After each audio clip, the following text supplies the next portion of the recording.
Hey guys, Paul from Passion Consulting here. So before I get into Scrum Artifacts, a small issue. Those of you that have read my books will notice that I spell artifacts with an E instead of an I, and I spell organization with an S instead of a Z. So it's just to let you know, yes, I can spell. I'm just from the UK. Okay, so if any of you have read my books and you're wondering why I spell artifacts with an E and organization with an S, there's a good reason. I can spell, I assure you. It is spell checked, but it's spell checked with a UK spell check. So try and find it in your heart to forgive me, okay? Okay. All right, Scrum Artifacts. Scrum Artifacts, I have highlighted here the definition. They represent work or value to provide transparency and opportunities for inspection and adaptation. Artifacts defined by Scrum are specifically designed to maximize transparency of key information so that everybody has the same understanding of the artifact. So there's quite a lot in that, but essentially what they're drawing out in this version of the Scrum Guide especially is the fact that for all of the artifacts that Ted spoke about in the video, the key thing here is being transparent, being honest to everyone about the state of the project, the product backlog, the sprint backlog, and the final increment, which I'm about to talk about again, are all particular objects that serve a purpose. But not only do they serve a purpose, they also give a strong indicator for the team about where they are at in terms of progress. And in Scrum, one of the things in Scrum is being really transparent about how you're getting on, because one of the failings of projects in the past is that one person who may or may not have the confidence to convey the information or may not have the right tools to convey the information. But with Scrum, what we've got are three objects, three artifacts that can be used to convey information about the project. And as long as everybody's transparent about what that information's saying, then the project's always, the stakeholders are always well informed and everybody knows where they're at. But as soon as that transparency goes, that's when issues start to arise. That's when you really don't know how near you are to the deadline. So that's why it's very important to make sure that with all of these artifacts we're about to go through, that transparency is key, and being honest about when something's done, being honest about what's in the backlogs, and conveying that information regularly needs to take place for us to be doing Scrum the right way. Okay, so the product backlog. So what I've highlighted here is the product owner is responsible for the backlog, including content, availability, and ordering. I think we did that earlier, so I'm not going to linger too long on that point. Product backlog refinement is the act of adding detail, estimates, and order to items in the product backlog. I think I mentioned product backlog grooming earlier. Now, in this version of the Scrum Guide, the latest version, Ken and Jeff have gone out of their way to get rid of the term grooming and use the word refinement. So you're actually refining the backlog along the way. And this is something that takes place during the kind of daily life of a product owner and team. They work together to refine the backlog, and it can be on a completely ad hoc basis where the product owner needs to speak to the team. But I found that the best way to do it is to actually organize a meeting. And this is where I was saying that Scrum, tries really hard to give you all the meetings or the minimum set of meetings you need to run a project effectively. And it works pretty well. But I have found that a few well-placed key meetings, this is just my opinion, really work to get this done, because everybody can manage their time. They know they're in the same place at the same time, and they can get this done.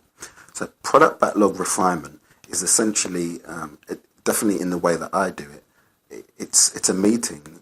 It doesn't have to be done only in this meeting, but I conduct it often, once a sprint, in a meeting of an hour, where the product owner goes through the top priority items in the backlog that the team hasn't seen yet, which are essentially cards, user stories, features in terms of a user story. So they're focused on how they benefit the user.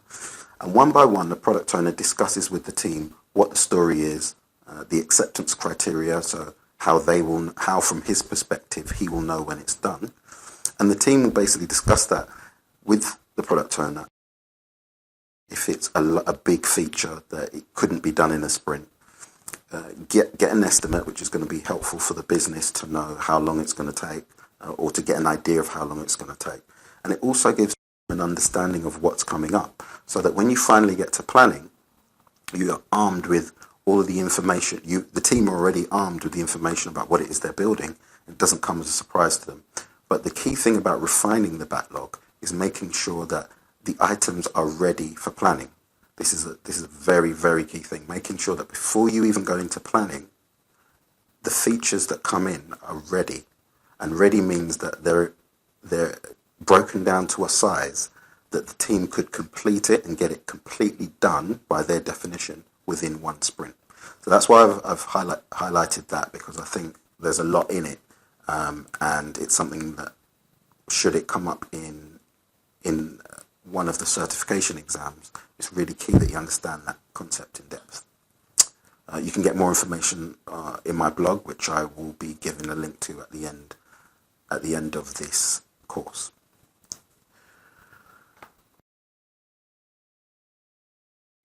Higher ordered product backlog items are usually clearer and more detailed than lower ordered ones.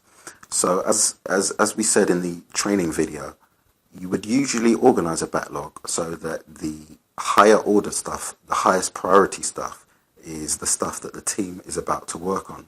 And what happens is, through this process of refinement and discussing with the team what they're about to work on, you're actually making those items clearer. Sometimes you're breaking down a larger item into 2, maybe 3 or 4 different features because they're too complex, or 4 different stories because they're too complex as one single one. Sometimes you're just clarifying the acceptance criteria, or clarifying the title of the story, or clarifying any detail so that when they come to it, they'll understand what it is they're doing. But by nature of refinement, you're actually making these higher priority items really clear. So highlighted that because, again, something that could come up in an exam, and also something that we really encounter often in the workplace using Scrum. Product backlog items that will occupy the development team for the upcoming sprint are refined so that any one item can reasonably be done within the sprint time. And that's something I just went through. Product backlog items that can be done by the development team within one sprint are deemed ready for selection in a sprint planning.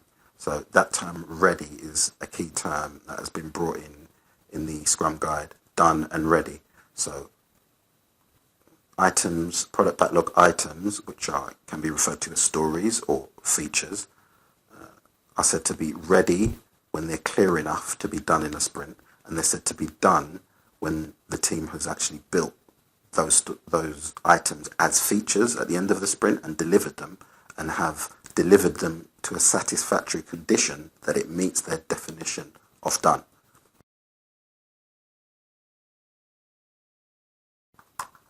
Now, as part of the product backlog, what you usually have that goes along with it, and I've drawn attention to a release burn down specifically, but you must have some means, it doesn't have to be a burn down, of monitoring progress towards your goal. And this part I've highlighted here says that the product owner compares this amount with the work remaining at previous sprint reviews to assess progress towards completing projected work by the desired time for the goal. This information is made transparent to all stakeholders. So where in the video I drew attention to a release burn down, the release burn down is a means of a product owner being able to do this. And what's really key is the fact that the product owner is called out here as somebody that does this. And it's really showing that product owner should be taking interest in measuring how near the Scrum team are to getting to that goal of getting a set of increments that the business or the product owner is happy to release. So the burn down is one way of doing that. I explicitly called out the release burn down, but this is just to say that's not the only way to do it. As long as it's being done, as long as you have a mechanism to do that, then you're on the right track. And this is just reiterating exactly what I've said, which is that various project practices upon trending have been used to forecast progress, like burn downs, burn ups, or cumulative flows. So burn up is, for example, it shows how much progress you're making.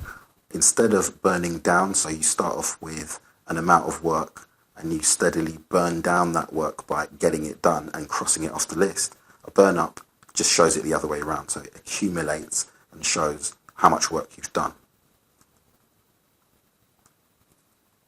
Sprint backlog. So the definition, the sprint backlog is the set of product backlog items selected for the sprint, plus a plan for delivering the product increment and realizing the sprint goal. So in the video, you'd have seen that the sprint backlog is the set of all the items or features or stories, plus the tasks. The tasks are actually an example of a plan for delivering the product increment. And usually you would have these in a paper form to begin with, or maybe in a tool, by actually writing out each and every story, and the team would break it into tasks. And the tasks and the items together form the plan. But this is just reiterating that. Only the development team, bump this up a little bit, only the development team can change its sprint backlog during a sprint. So what that means is, once you've actually started a sprint and started developing, the development team are now in full swing, and any change to that could affect their progress. And once they've focused on a specific set of items, it's only right that they have the say-so about whether those items change. Otherwise, it makes the plan void. Now, it's not that the plan shouldn't update. It's very well known that in a sprint, things can change. But it's just making it clear here that it's up to the development team to actually negotiate really with the product owner and work together as a team with the product owner. But they have the final say in whether the items can change in the sprint. Monitoring sprint progress. So this is, we really don't need to go into too much detail about this. This is, when I describe the sprint burn down, that is a means of monitoring sprint progress. But the key thing here is that the sprint burn down is not the only way to do that. It's just a very well known, and from my experience, the most well known way of monitoring sprint progress. All of these things, by the way, are things to really understand for the certification. Really understand that the burn down isn't the only way, because through working in industry, sometimes you really get this sense that the burn down is the only way to monitor progress. And Scrum doesn't tell you that, so that's definitely not the only way. The increment. So I've been talking about the increment of a shippable product. In the new Scrum guide, in this version of the Scrum guide, it's called specifically just increment, and it's actually a releasable product as opposed to shippable. The new term is releasable. And at the end of the sprint, the new increment must be done, which means it must be in a usable condition that meets the Scrum team's definition of done. So this is just to really highlight again this concept of done, which you keep seeing popping up.